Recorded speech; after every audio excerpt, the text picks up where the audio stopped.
We have passionless leaders. Today we elect people into position. Yet, there's no burden and feeling and empathy for the people. Look at the killing in Plateau State. Lives have been lost. Thank God for our security operatives. But that's not enough.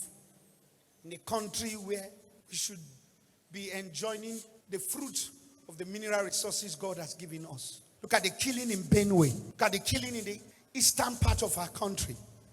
People can no longer go to their farm. Christians are murdered in cold blood.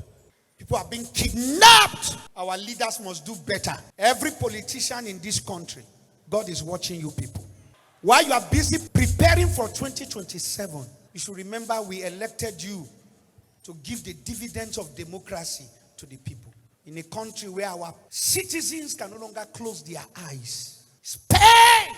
The killing in Plateau is condemnable. We can do better than this. Rather than jumping from one political party to another, please help the poor masses of Nigeria. This inter-party politics is not what we need. Give us the dividends of democracy. We voted you people into power. For these reasons you campaign. Why is the song of decamping from one party to another important as giving the dividends of democracy to the masses and the poor? People can no longer travel by the road. I don't blame our security operatives. I don't blame them. It's overwhelming. And hear me, when there is no political will, there will be no security will. Lord is going on. The destiny of Nigeria is under threat. And we need to pray for this country. I believe in democracy. I believe in the government of the people, by the people, and for the people. But what is the excess of a system of government that does not deliver the purpose of its setup to the people? I frown at military takeover or coup. I frown at it.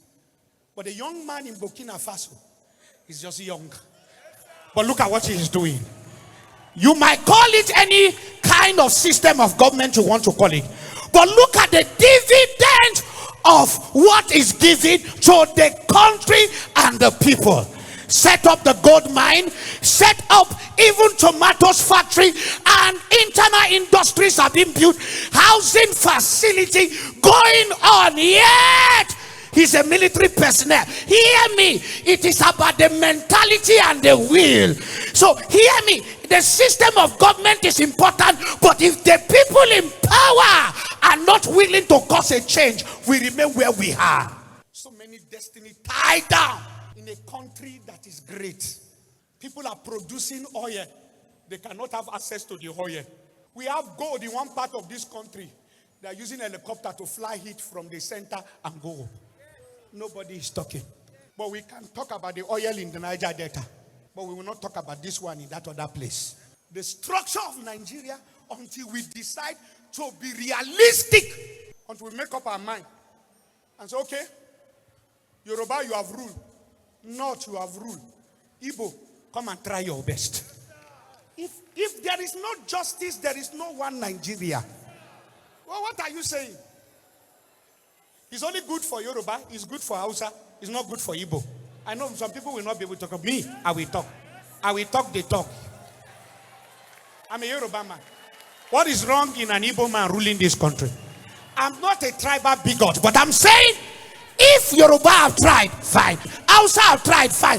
Give it to the person you are looking down. He uses the foolish things of this world to confirm the wisdom of the wise. Are we not one Nigeria? The destiny of this country is tied down by the injustice we have in this country. You cannot be beating a baby and the baby is crying. You say, don't cry. How will the baby not cry? You are beating a baby and the baby is crying. And you are still pitching the baby. You say, don't cry. Baby, cry, oh, cry. If you don't cry, they will not hear you. Cry. And change your baby cry to don't cry. Cry. Cry. Don't use weapon. Cry. Cry. Cry. Cry. Cry. And the Bible said, I will cry unto the Lord, and he will hear my cry and answer me out of his holy sanctuary.